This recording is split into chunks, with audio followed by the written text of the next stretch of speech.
Hello and welcome to I Heart Cooking. I am registered dietitian Jennifer Stachler. And I am Chef Dugan Wetzel. We are both from Reid Hospital. Our program today is supported by a grant from the American Heart Association, and we are brought to you by Reid Hospital and Healthcare Services, WCTV, and RPNL. Our live audience today is from the Richmond Senior Center, and today on I Heart Cooking, we'll be cooking with summer squash.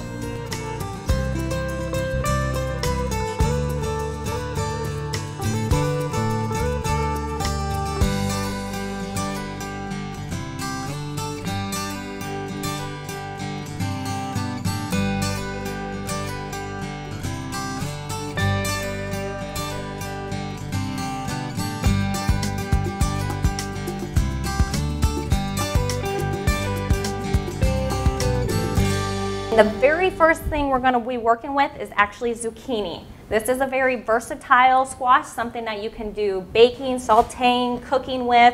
You got plenty of those muffins, cookies, pies that you can make zucchini with, so very versatile. Today, Dugan's going to kind of show you how we're going to cut up these zucchini sticks, because we're actually going to be making zucchini sticks with a sweet onion sauce. So he's going to demonstrate how we're going to cut those zucchinis up. Okay, originally to start, what we're going to do, when you're looking for zucchini for this recipe, just want to let you know, I know a lot of people like the big zucchinis in their gardens. For this type of a recipe, the smaller the better. With the difference between the two is the smaller zucchinis actually are a lot sweeter and they're not as firm, so they're easier to kind of absorb all the breadcrumbs and bake. So it's not going to be really hard when they come out of the oven. There's still going to be a nice little texture to them. Don't get me wrong, the big zucchinis are great, especially for like zucchini breads and muffins and things like that, because they give them a little bit of a depth, gives the bread a nice firmness to it. But for this recipe, always look for the smaller zucchinis. Okay, so to start, we're going to go ahead and cut the ends off of them real quick. Once we do that, we're going to be looking for pieces that are about the length of a French fry, easy to handle. They're going to hold together well. They're not going to kind of wither over. So after we've cut both ends off of it here, we're going to go ahead and cut it in half again. So they're about 3 inches in length. By cutting off the ends, that gives us a flat surface to work with, so it's easier to cut. You're not going to injure yourself. You're not going to, slice yourself with the knife. So cut it in half again to give us another flat surface, kind of a half circle here, just like this. And we're just going to continue cutting them in half until we get small zucchini-sized sticks. I've already done these, but this is our small French fry sticks, I guess. But this is what they're going to look like at the end here.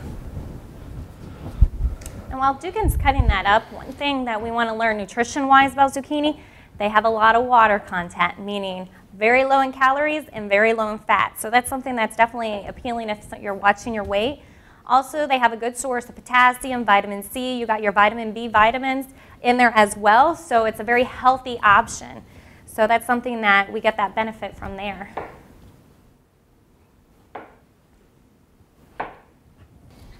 About done here. Again, another point I want to bring up in regards to larger zucchini, you'll see with this one, and you'll taste it when we do the sampling at the end, the seeds aren't very big in these. So they're a lot easier to digest, easier to chew. The larger zucchinis, as you know, once you cut them open, the seeds they're almost like pumpkin seeds when you clean them out, and they're not that good. They're not a lot of flavor to them. So. And also, since these are going to be baked, one nice thing about that is growing up, my mother used to actually take the same things, but she used to fry them. And that's something that frying them adds those extra calories and extra fats that we kind of want to avoid. So baking them, we're avoiding that frying process, saving on the calories and also those fats. So that's one thing that while Dugan's cutting that up, I'm just going to start getting the actual baths ready. We're going to do an egg bath, and we're going to have our breadcrumbs here. And the actual breadcrumbs that we used are actual panko Japanese breadcrumbs. These are something that you can buy in any store, and these are 100% whole wheat, meaning it has more fiber content content in there, so it might keep you fuller for a little bit longer. So we got some extra value, nutrition value there. And we'll just put these eggs right in here.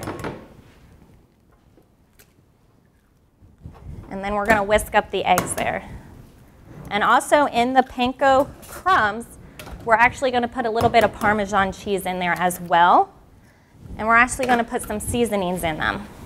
So while he's whisking those eggs up, we're going to put a little bit of Parmesan cheese. We're using some grated Parmesan cheese, and we're just going to put that right into the breadcrumbs. And the seasonings that we're going to add is we're going to add a seasoning called Mrs. Dash.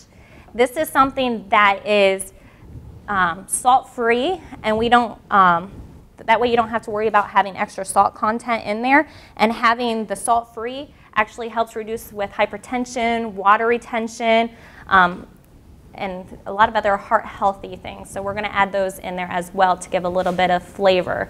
I like to use a lot of salt-free seasonings, again, because of the good things that it is for our hearts. Again, a recommended amount of salt per day is about 2,300 milligrams, which is about a little less than a teaspoon per day. So we're not wanting to get very much, so adding a salt-free seasoning can help decrease that amount. Okay. Now we're going to get into the process of breading. I like to do a two-step process. Makes it simple, one-step and two-step. A wet hand and a dry hand. Because if anybody's mixed things and used both hands for wet and dry, you'll know that you get something called, what I like to call Hulk fingers, where all the breading and everything kind of sticks, and your fingers are about that wide. And it's harder to grab everything. So an easy little tip that I do, I always just take one hand and designate that my wet hand. I'll go ahead and dip it in the egg batter, and then kind of drain off the excess eggs and sit it in the dry. After I do that, I take my other hand and take some dry breadcrumbs and mix it around, kind of coating the entire piece of zucchini. And then I'll go over here and put it on this oiled half-sheet pan, and that is ready to bake. Yeah, So. It has a piece of parchment paper there, and I put some olive oil there. Putting the parchment paper down will avoid that breadcrumbs from sticking to the actual paper, so it makes cleaning process a lot easier. Also, the oil will help with that as well, especially when we're baking that. And olive oil is one of those good oils. It's going to have a lot of those good oils in there compared to some of the other types out there. So again, it's more of a healthier option for you. One nice thing about this too, because you're baking these things, you don't have to follow that recipe precisely. If you don't like that type of maybe Mrs. Dash that's being used, you can use a different flavor of Mrs. Dash. You could add more cheese or Parmesan cheese if you'd like. One thing that we can also add in there to add a little heat is some red pepper flakes. Again, that is optional. So you can kind of make it to the flavor that you like. When we come back, the zucchini will be ready to go into the oven.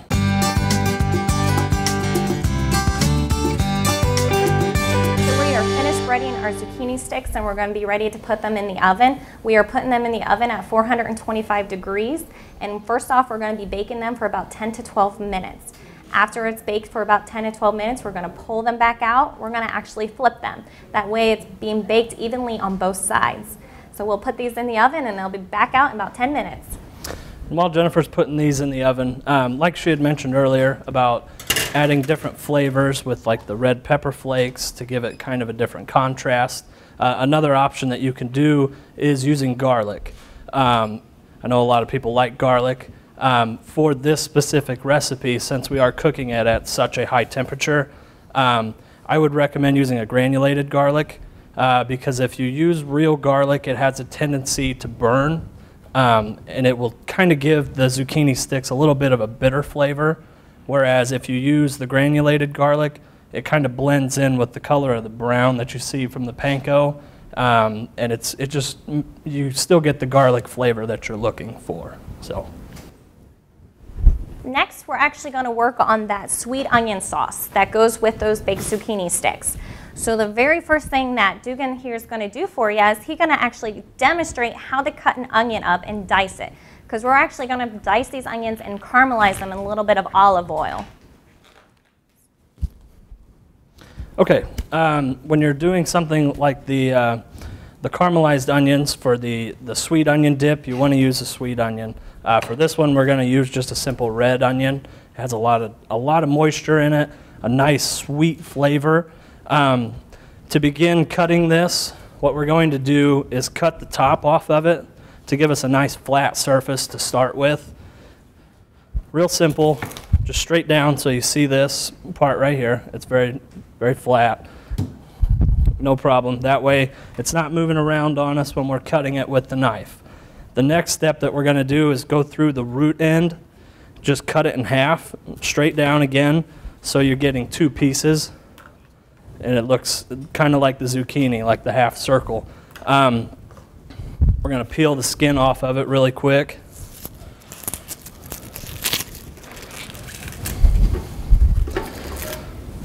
The reason I'm leaving the root end on is because when we go to cut it and dice it, it holds the onion together, so you're not having little pieces kind of squirm away and you're having to bring them back in with your fingers.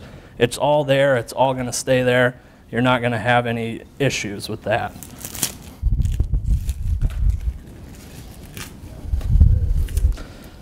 Okay, so now we're ready to cut it. What we're going to do, this is the root end right here. You're going to keep your fingers at the very end of it to kind of hold it in place. And you're going to take your knife and only go about 3/4 of the way in and continue to do that all the way down the onion. Depending on how much you like onion, you can do a small dice, you can do a medium dice, you could even do a 3/4 dice. For this recipe, I would recommend doing a 1/4 inch dice or a little bit smaller. Okay, now that that's done, there's straight vertical lines in here. As you can see, well, you can't really see it, but there are vertical lines in here. We're going to lay it flat, and the next cut that we're going to do is horizontal through the onion. For this, I always recommend putting your hand on top of the onion. Don't hold it back in the back again, because if you do that, you run the risk of it going through and kind of nicking your finger. So always put your hand on top of the onion and go straight through vertically to that 3/4 mark. And now we're ready to dice it. Very simple, rocking motion. Take your time, and you'll get a nice, even, uniform dice out of it. Throw away the pieces here. I'm just going to do the same thing to the other side real quick. And while he's doing that, I added some olive oil to this pan. We're getting it warmed up, and we're going to be adding the onions actually to this once he actually gets that diced off.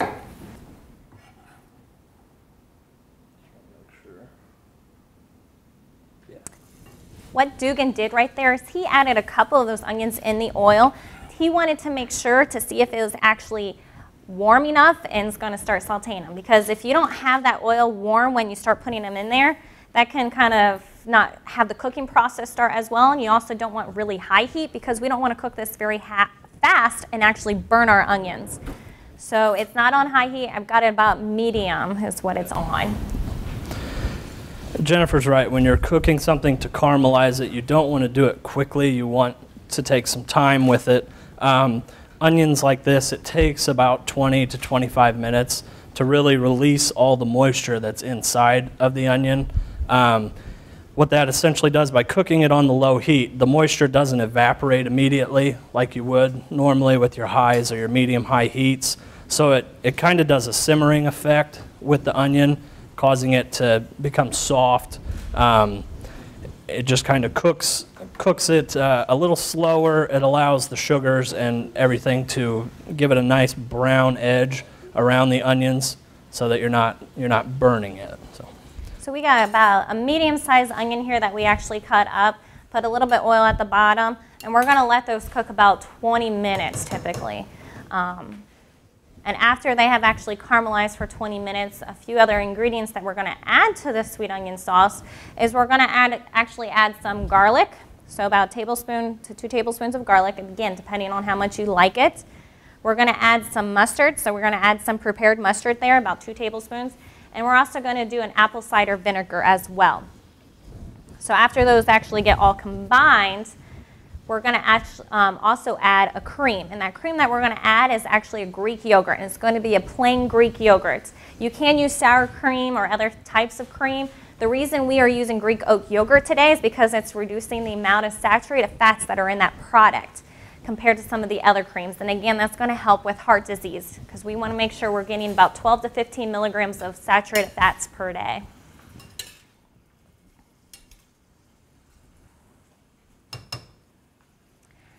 So because this takes about 20 minutes to cook, we actually had this all prepared before we came in. And then actually the final product is going to look something like this.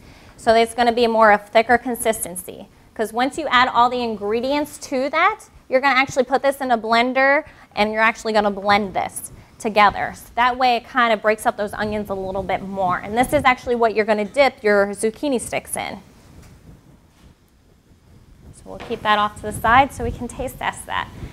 So since we already have that dish actually prepared, we're going to move on to the next dish, which is that summer squash with blistered tomatoes. This is a lovely dish for summertime because you're going to have a lot of colors in there. Summer squash is another kind of summer squash, or the yellow squash is another type of summer squash out there. And that's something that Dugan has some cut up, and he's going to, again, demonstrate how to cut that yellow squash. Okay. Again, we're going to start by cutting the ends off of it to give us a nice flat surface to work with.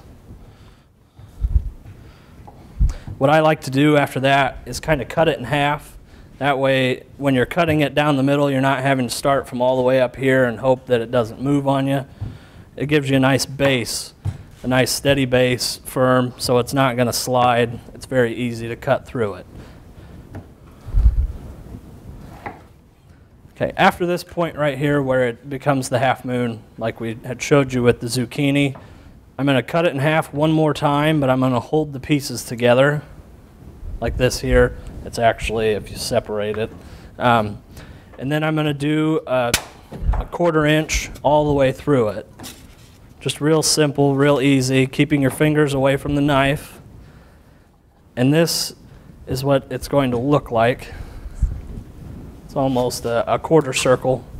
Very, very easy to do, very easy to eat. When you're doing it at home, you don't want to do too big of bites because then if you can't fit it in your mouth, it's not as easy to digest. So. And while he's cutting that up, a little bit about the summer squash, again, or the yellow squash, just like the zucchini, it's very high in water content. So when you cook it down, sometimes they will shrink, but that means less calories and less fat in that product as well. And again, you're getting a good source of vitamins and minerals in there. And because of the different colors, we want a variety of different colors in our diet because that's going to add extra nutrition as well. So now he has that cut up. And what's actually going to happen is we're going to add a little bit of butter and we're going to add a little bit of olive oil into this pan. And we're going to get those melted.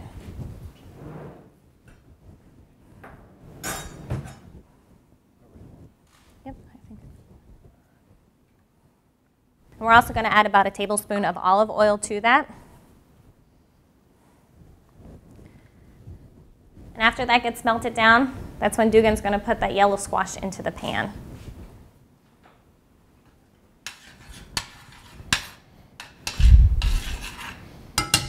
Okay, now that everything is kind of melted down and blended together, we're going to add a little bit of this summer squash, this nice yellow squash into here, and let that cook for a little bit. You don't want to cook it all the way through because by the time you add your tomatoes and then you cook those all the way through, it becomes really mushy. You want them to have a nice texture to it. So basically all you're doing to the summer squash is heating it up. Just very short, 2 minutes, and then you're ready to add the next ingredient. So. And along with that summer squash, we're going to actually add some mixed garlic in there as well to give it a little bit more of that flavor. There you go. Again, we're just kind of trying to warm the outside of it. We're not trying to cook it all the way through just yet. It's very simple, and like Jennifer just said, we're going to push it all to the side and add our tomatoes to them. These, like I said, are cherry tomatoes, and you want about a pint of the cherry tomatoes actually in this dish along with it.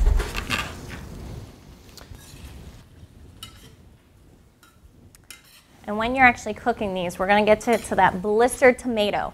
Basically, the outsides are going to become a little wrinkled, and we don't want to go so far up to cooking them where they actually pop open. So that's where it's called that blistered tomato.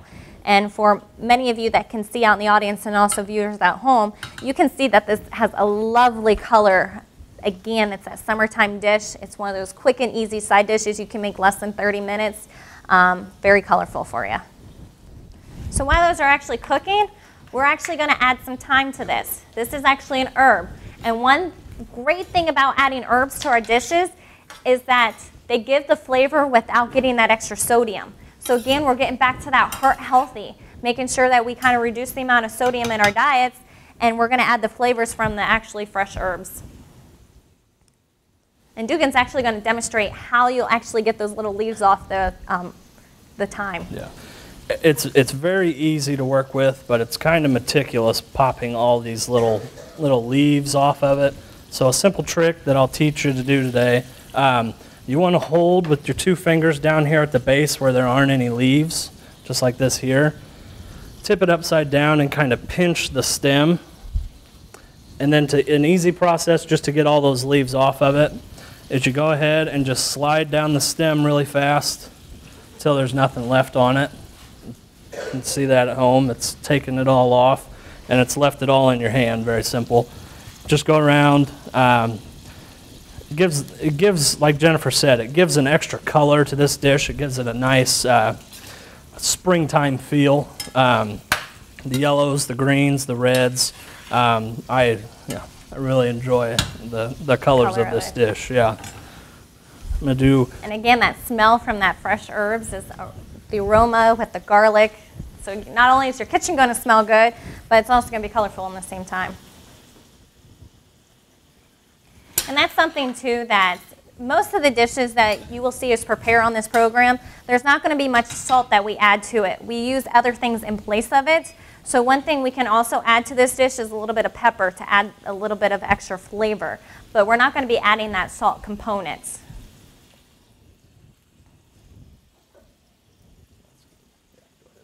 So I'm just going to sprinkle a little bit of pepper on there.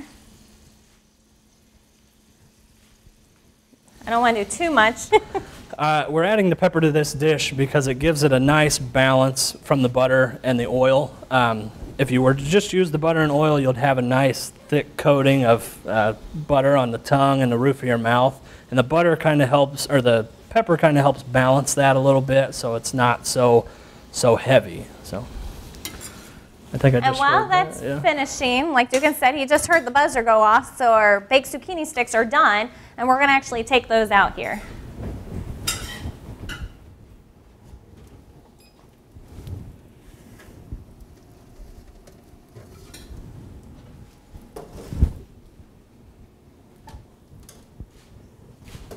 So viewers at home, you can kind of tell that it's nice golden brown on both sides. And then we're going to set these up and let them cool off a little bit before we actually eat them.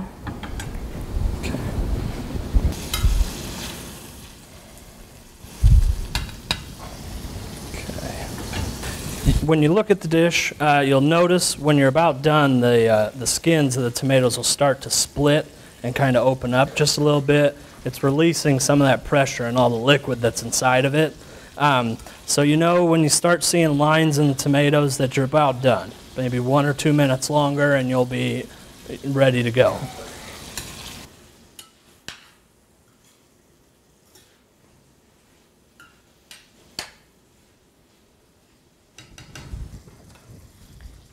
So while those are cooking a little bit longer, I'm just going to kind of pull one of these out, put it in a dish,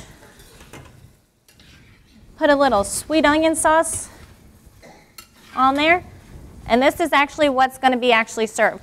One nice thing about these baked zucchini sticks is that they're easy to eat. They're very quick to make. Again, it's less than 30 minutes for that dish. Not only can adults consume these, but kids, because they can pick it up and it's a finger food for them. So it makes it really fun for them as well.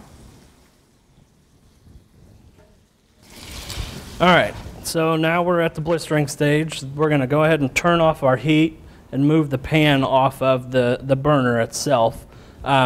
for you at home, if you're wondering what a blistered tomato looks like, it's this right here. You'll see it kind of looks like a wrinkle in the tomato. It's very, very quick. You want to take them off the heat as soon as possible, as soon as this happens. That way the tomato doesn't become too mushy. So now that that's done, what we're going to do is go ahead and finish the dish by adding a little bit of Parmesan to it. Like Jennifer said earlier, we don't add any salt to these ingredients or to these recipes here. If you want to get the taste of the salt, Parmesan cheese is great for that.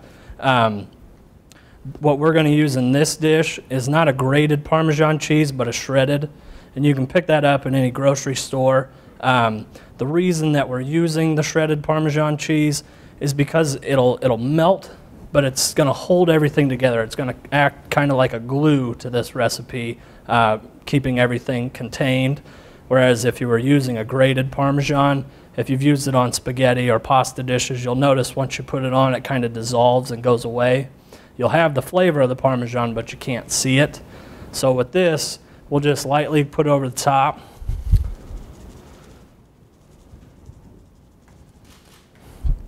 And then mix it up to incorporate it a little bit.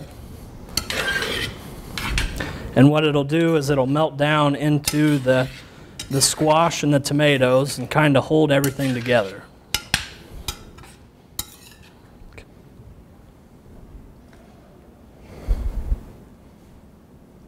There we go. And here's actually the final product, where you can see you have that red, the yellow. You might not be able to see at home, but there is that thyme in there that's going to give that little bit of green aspect. And then you get the stringiness from the cheese. So this is something we'll all be taste testing here in a little bit.